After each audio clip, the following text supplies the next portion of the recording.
Hi, and welcome to the Flute Talk podcast, where we talk about all things flute and answer your questions live on YouTube. If you want to help us out, be sure to subscribe to our channel and add us to your podcast feed over on iTunes or Google Play. And if you want to represent TFC, head over to our merch store for t-shirts, stickers, mugs, and posters. You can go to designbyhumans.com/shop/theflutechannel. Finally, if you're looking into buying a new flute, be sure to check out the Flute Center of New York at flutesforsale.com. With our code TFC at checkout, you'll be able to try up to 3 flutes or piccolos, and whichever instrument you choose, you get an extended 18th month warranty on it. So be sure at checkout to put in the special code TFC at flutesforsale.com. Now on with the show. Hey everybody, welcome to the Flute Talk podcast. I'm Nick. And I'm Amelie. How's it going, Emily? Good, how are you? I'm good. So we'll start off with some questions today. There was a really good question here from our most recent video about finger position for flute. And also, if you guys have any questions in the live chat, be sure to ask them in the chat, and we'll be sure to answer some of those questions as well. So we'll go to Cynthia Salatino. She mentioned that she uses the thumb port and she likes using it as well. It really jump-started her learning and eliminated the frustration of the flute body turning in, you know. You have that happens sometimes, you know. You know, when the body, it just falls out of your hands, you know. Or it turns inwards. Yeah, inwards, right. Because the rod is heavier, so it tends to turn towards you. Yeah. And then she says, now, what should we do to train our fingers to move faster? Fast fingers. Been a finger theme past couple episodes on the channel. Yeah, a lot of people ask about fingers. Yeah. I think it's all about, you know, when you play the flute, it's about transitioning from a note to another. Mm-hmm. So I think exercises like in Tafanel and Gobert, the first exercise that goes like this. Mm-hmm.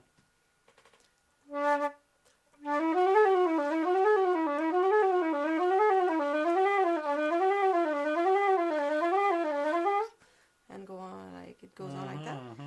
Because it's a repetition of notes, so this way your brain can, you have those words, if you may say, you know, those little chunks of notes that come often in music that you repeat many times so that they go in your long-term memory in terms of muscle memory, you know.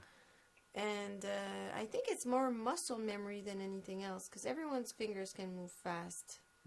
Like, once you know that, don't raise your fingers too high for no reason, because you're covering more distance. If you do that, then it slows you down. And all those things we said about, you know, rotation of the arm and all those things. I think it's also about muscle memory. So maybe exercises that train that. And maybe you better do less, but really repeat it until it becomes super easy. And then do another one. Let's say you work on a G1 and you do for 1 week or for a few days you only do starting on D until you're comfortable, and then you go E flat, you know. Or you do a couple, but you don't have to do the whole 2 pages. You try to raise the tempo, and repetition is the key, I think, to develop muscle memory, because you have your long-term memory and your short-term memory. Short-term memory has 7 items you can put in approximately. Long-term is unlimited, but you have to repeat to put in there. Personally, I have it's almost a nervous tick. I do fingerings almost all the time. Since I was... forever. Well, yes, since I've been playing the flute. When I was little, my mom would always say, like, what are you playing right now? Because she would talk to me and see my fingers moving. So I kind of, I play music in my head and I do the fingerings while I do other stuff. But it's not a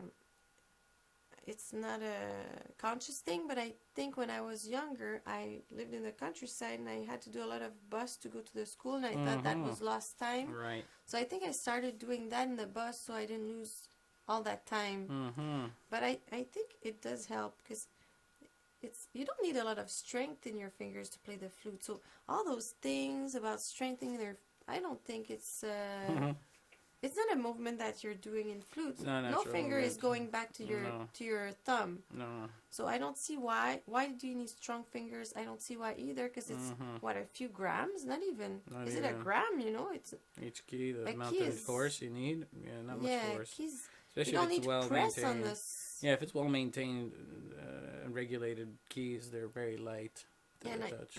Personally, I like light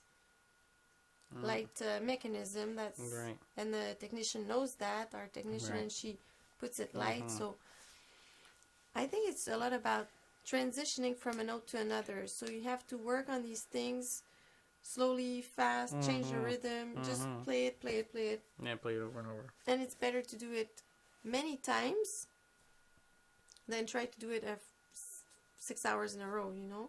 Better do 10 minutes. Right. Many times in the week, you know? And this way your brain will get accustomed to it, you know? Also, when you have a tough passage in a piece, you know, practice that little passage as a technique exercise. Yeah, exactly. I think that's a way to do it. Keep your fingers close and... It's going to machine through these questions. Some of these questions are very similar. Like, what type of flutes do we like? Like Gemeinhardt, Miyazawa, Jupiter, you know... I think those are all I think they're all well-built flutes. The flute craftsmanship's so high now. The thing is, that you have to try so many flutes before you buy one. Don't just try one and be like, this is the one. More or less likely, it might not be. You want to try a bunch and compare, I think. Yeah. And your price and your budget, all those types of things. It's such a general question. Yeah. There was a good one here as well by Yannick Bernier. He says... when I play the ocarina to play high notes, sometimes I bend the ocarina close to my chest to make it clear note. Is this technique also used on flute? No. No. I don't think so. No. If you want to play higher, you just use airspeed and angle of the air. Right. I guess what he does kind of is changing the angle of the air. So in a way, yes, but we don't do it by moving the flute. No, yeah. We just change the angle in another way. What up, pup? He wants to know, he's planning on having lessons with another teacher and maybe have a co-teacher in the future. What are your thoughts on this idea? Is it insulting for my first teacher? That's a very good question. Because a lot of people are always... in my history of flute playing, like, a lot of people are scared of taking a lesson behind their teacher's back. The thing is, you shouldn't have to do it in someone's back because people shouldn't be so... Right. I don't know. You're not a married couple, you know? Yeah. It's not like you're cheating on someone. No. You're getting another interpretation. You're getting another way of...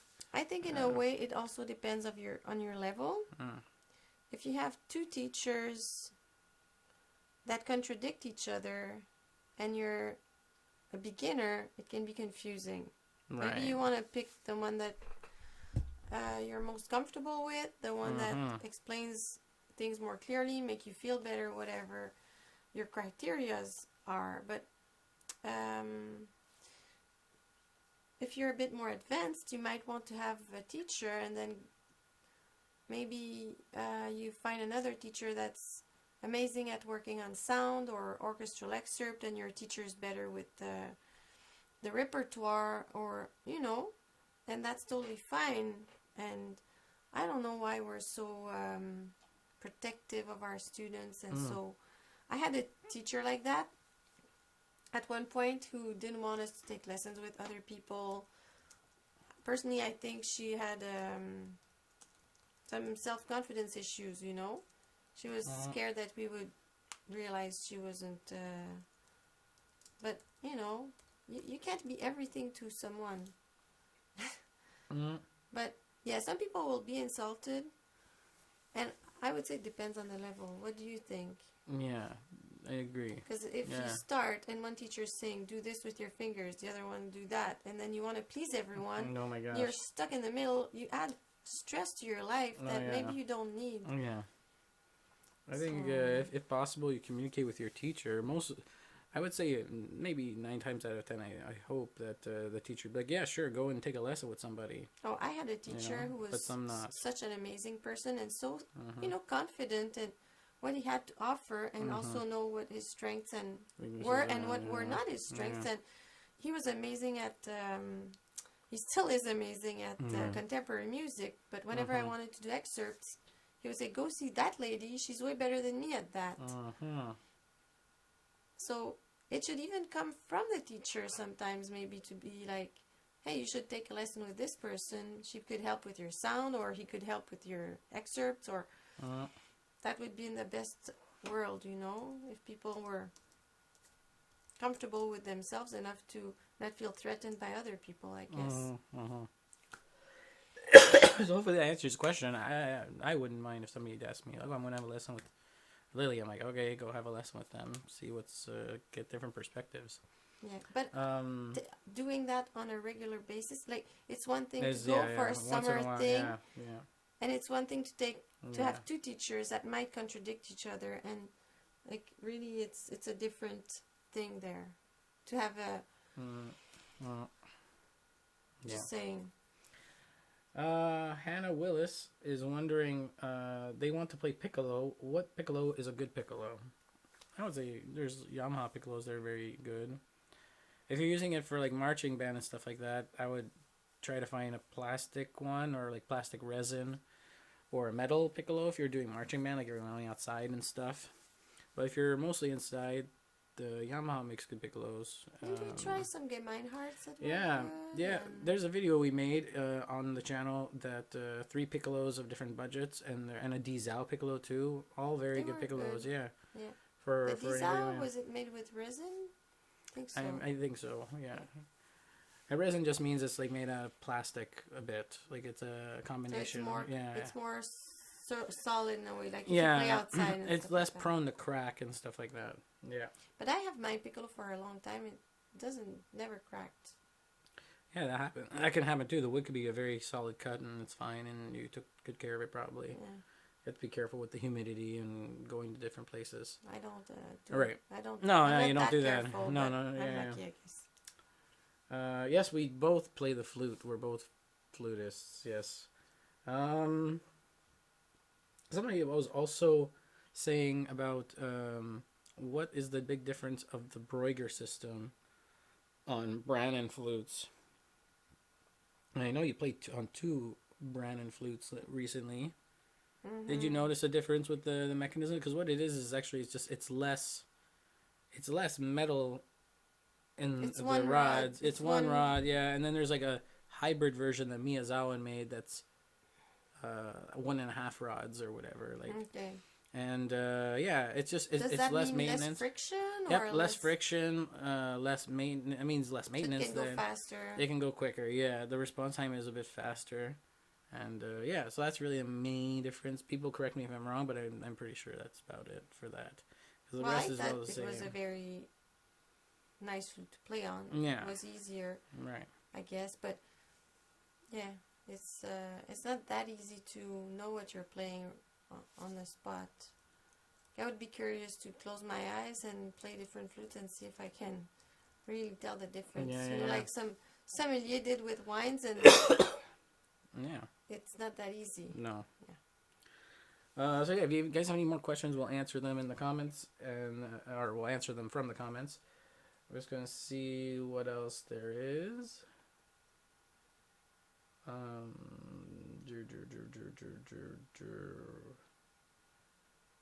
Yeah, I know in one of the comments we had recently, there was a good one about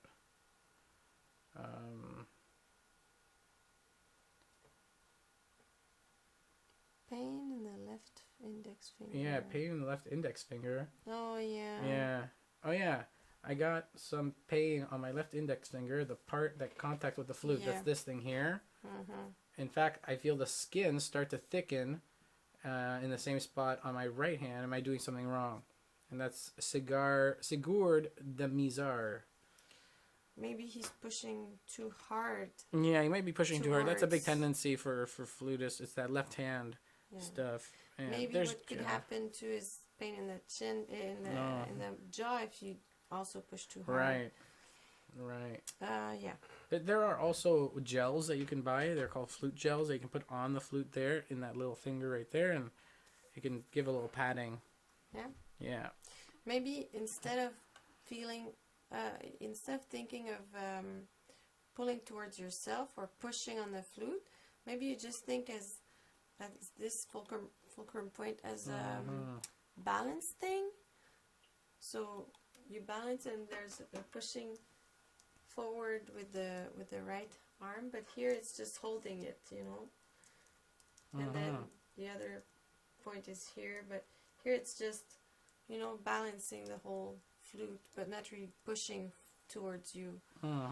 So you use less energy and you will have less pain probably. Maybe try that, see if you understand what I mean. Yeah, exactly. It's all about feeling it, it's not just it's not just an intellectual thing. It's really to feel, okay, this is just balance on that finger. Exactly. Hannah wonders, do you have any tips for trills? Well, yeah, as I said in the video about our last video about fingers, yeah. Fingers, yeah. I talk about it's a pretty in-depth video. If you haven't seen it, you should definitely check it out after the podcast. Yeah, I talk about rotation. So rotation of your whole forearm. So you think of your whole of your fingers instead of just the fingers working. You think about your whole arm from the elbow to the tip of the finger, and you use that rotation to assist your finger, especially your ring finger. It's going to help a lot. So if you do a trill with D and E,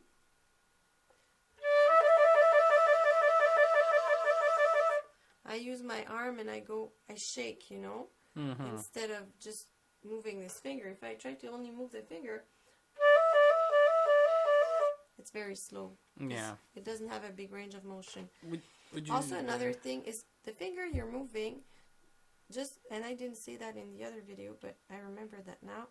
The finger next to the finger you're moving, if you press it a little bit harder, it will help going faster, because it also helps rotating, because it's kind of your fulcrum point to your rotation. Yeah, rotation. So let's say I do E and F sharp. I'll press a little bit harder on my middle finger, so I can.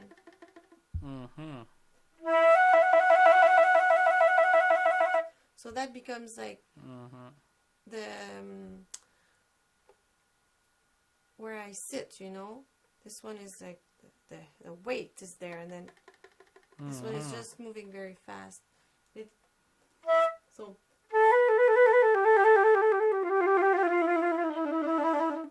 it's really a shaking. So how would you practice that? And when you think of trills, do you think of trills in groupings of how you trill, or is it just play as fast as you can?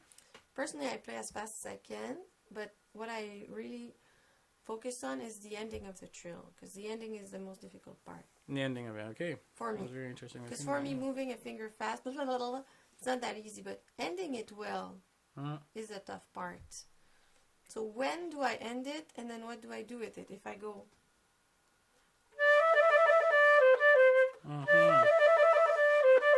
So I have to end on the D, then go ta-da-da, C-D-C. So I don't really think about the moving part. I just shake it, and then I go da-da-da-da. So that's how I do it.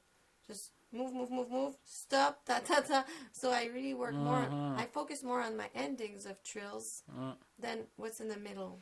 Well, how would you do C and D, as a trill? There's that trick fingering. A lot of people, the C, D is very, but there's a thing you can use. But I don't do it like that.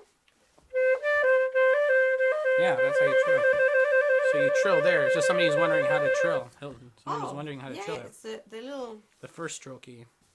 From left to right, if you look at it. Between your index finger and your middle finger, there's a little key there. Yeah. And you just use that. Would you start with the real finger really quickly and then switch that, or always sometimes, just go? yeah. Sometimes I go.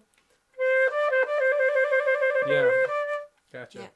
And also, sometimes when it's higher notes, I will use a harmonic. Yeah, harmonics. So if it's high D and high E, I'll do G and A. Harmonic, yeah.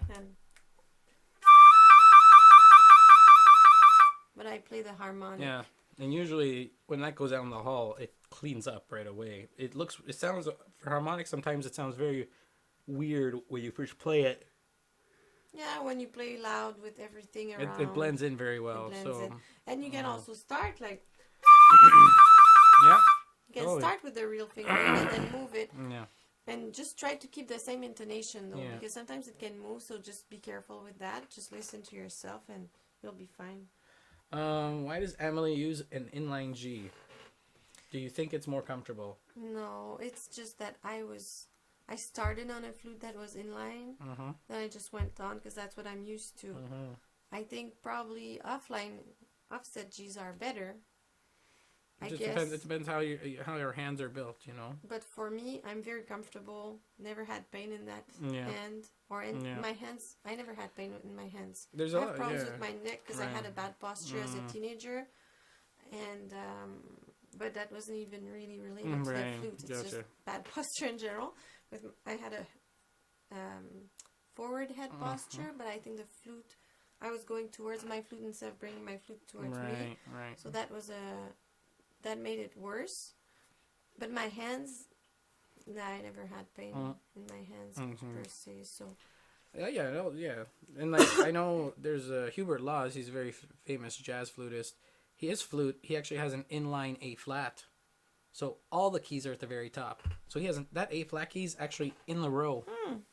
And he uses things. Yeah, he has huge fingers. He's a very tall man. So this flute has an extra key. There, and he would, instead of doing this little lever here, it's actually another key. Crazy, yeah.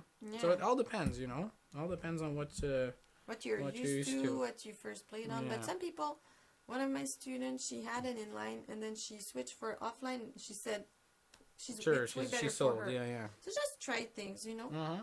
It's not better or worse. It's what's best for you, really. Our bodies are different. Yeah. What are some tips on going from low C sharp to E flat?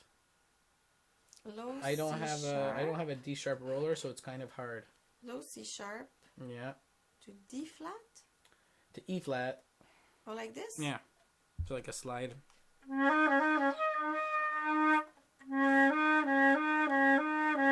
Well, you won't have trills like that. No. But we did a little video about that.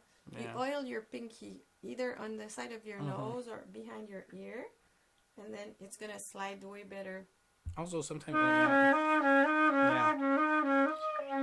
Also,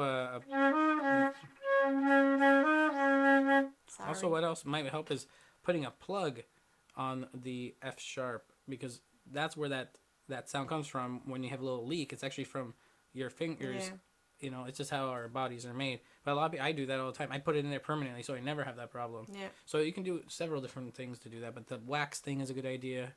And if it's a sliding problem, yeah. But there's and no. If the problem is just that your finger is moving a little bit and you have a leak, just put a plug there on your ring finger, and you'll be fine. Because some people think that making your life easier is cheating. I don't believe that.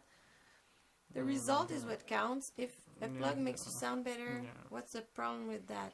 If a thumb port makes your life easier, what's wrong with that? You know? Right. And if you do we tell pianists, oh, you used your pedal and you didn't hold the note, you cheated. You know, the pedal is there for it. But even some pianists say that. Oh no, you had to. Oh, yeah, there's a pedal there. Why would I strain my fingers? You know. To do like those things. It's weird. It's weird. Is music? It should be just the blueprint, and then you make it sound good. You find your way to make it sound good. Exactly. We shouldn't be just looking at someone trying to figure out what they did to make their lives easier. Just listen. If it sounds good, it's good. It's good, you know. Yeah, exactly.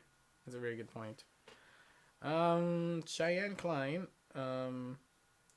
they're having trouble playing high B without their lips buzzing, if that makes any sense. Do you have any tips? They're learning the B flat major scale 2 octaves, and at the high B, their lips are buzzing. It's either you don't open your lips enough, or you don't have enough air speed or air there. Yeah, I would try to support more. Open the lips and have more air speed there and more air in general. Because if it's buzzing, it means it's close from each other. I'm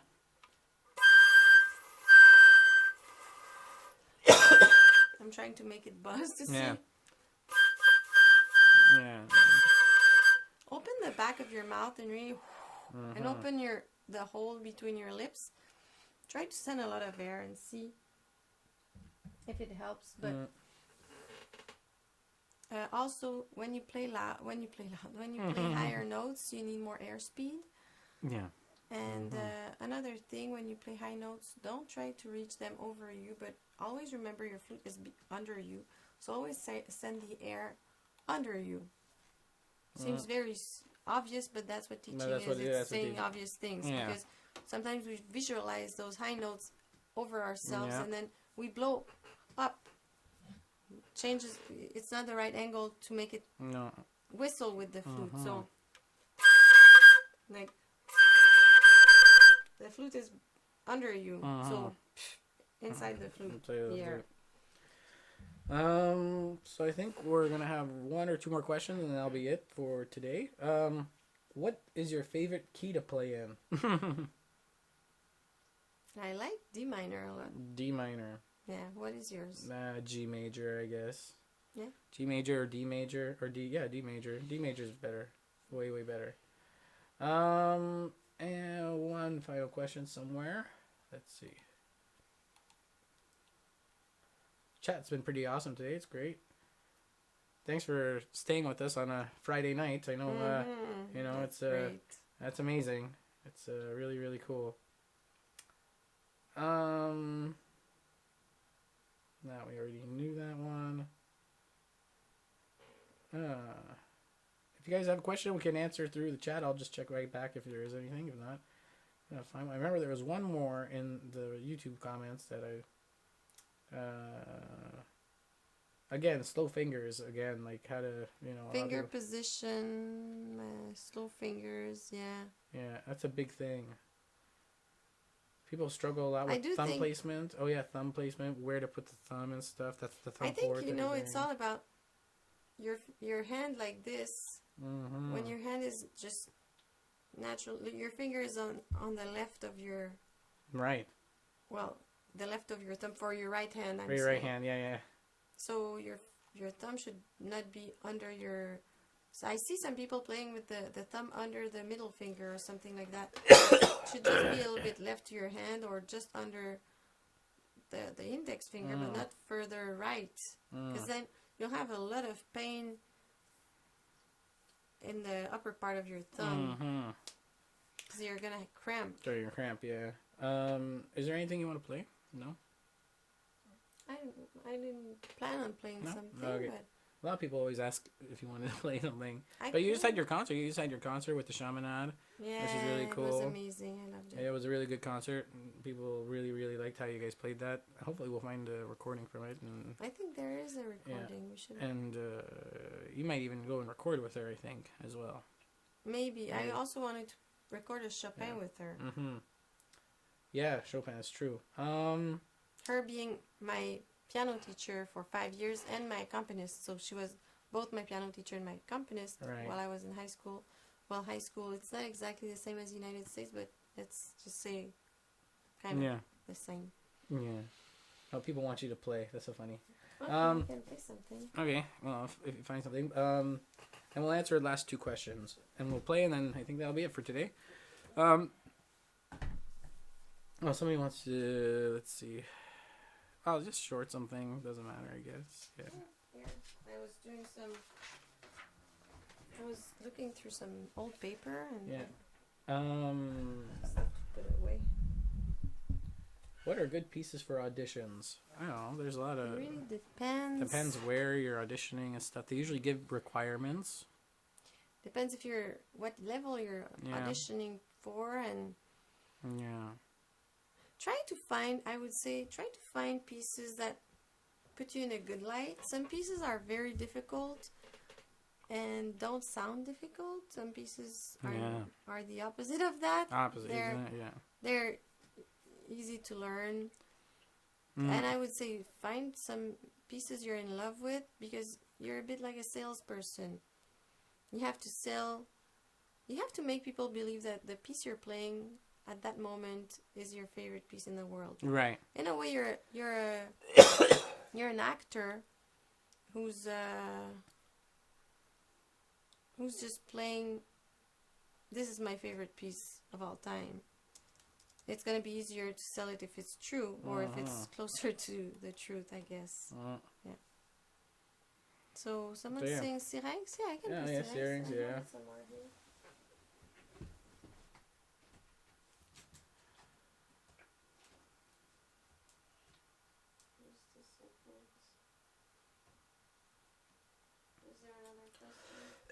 Yeah, what makes a piece hard? A piece of music could vary in difficulty. Sometimes it could be... The point is not it being difficult. It's just the point is that, like, it's difficult because it's doing things that are not necessarily usual for the player. Well, maybe not necessarily that. It's also some pieces, and it depends on what are your strengths and your weaknesses. Some pieces might be more difficult for intonation, and some for breathing. Some might have very long phrases, and you don't have many places to breathe in.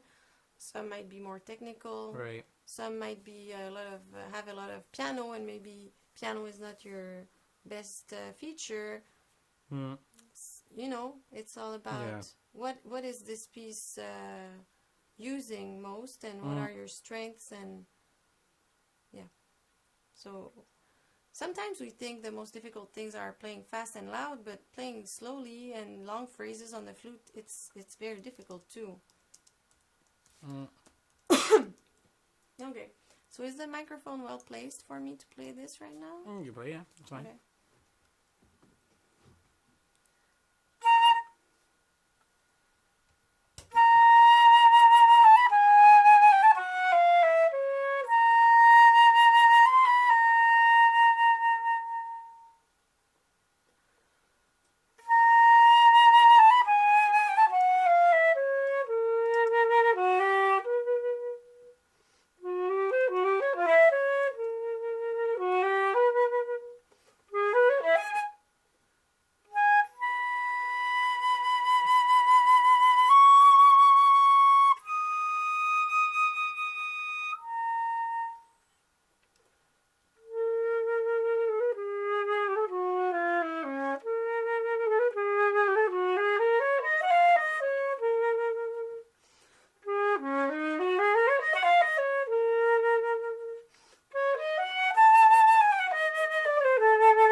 Nice.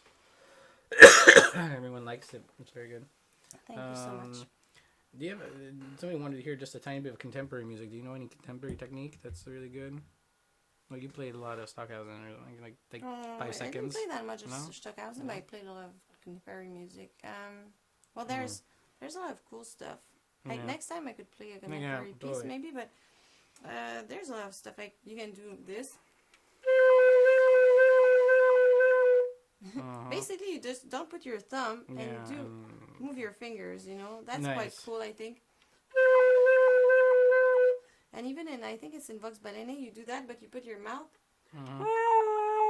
and you sing like that. Right. That's cool. It's you really can also do multiphonics. The easiest one, you play a high D, and you make middle C and the high D. Start by playing them separately, like this. And then you blow in a certain way that makes them both sound at once.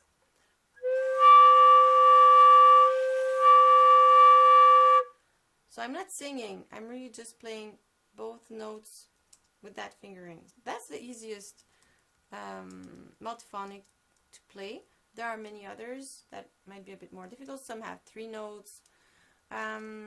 So the way to learn them is you do the fingering, and then you play all the notes separately, and then you try to make them sound at once, and yeah, you figure out how to blow them to achieve that.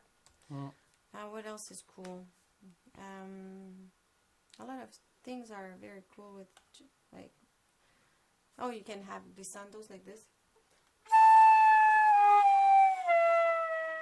Yeah, like that. That's always cool. There's so many. There's a video of me playing Souvenir de Tadoussac by John Wyniers on YouTube, and it's a contemporary piece with a lot of cool flute stuff. You have glissando, you have clicks with your Winizar or something like that. Yeah, Winiarz. Yeah, there you go. Wyniers. If you write Wyniers and your name, Amélie Brodeur, my name, you'll probably find it. Yeah, or Wyniers and Flute. Wyniers and Flute, and it's usually you. It's called Souvenir de Tadoussac. It's a whale. Someone just found it. Yeah, they found it. I'm gonna watch it. Oh no, they found something else, but I know what they're talking about. Yeah. Okay. So yeah, that's it for now. That's let's call that a night. This is the Flute Talk podcast. If you guys want, we do it every 2 weeks. And just be sure to subscribe to know when we'll be doing them. Usually we try to do at least a couple days before and know which day it is. Notifications, and click so notifications, you can be notified when you have new stuff. Exactly. Don't just subscribe, but also hit the little bell. I used to think if I subscribed, I would be I would know everything about the channel, but I realized you need to click notifications so you get notification of absolutely everything, including live streams. Because when you subscribe, you actually don't know when the live stream is going to be. You have to really search deep and try to find it. But if you have that little notification bell, that really helps. You'll get a message for anything we do. And yeah, so we'll talk to you next time. We'll have a new video on Monday. But until then, I'm Nick. And I'm Amélie. Thanks, guys. See you guys later. You.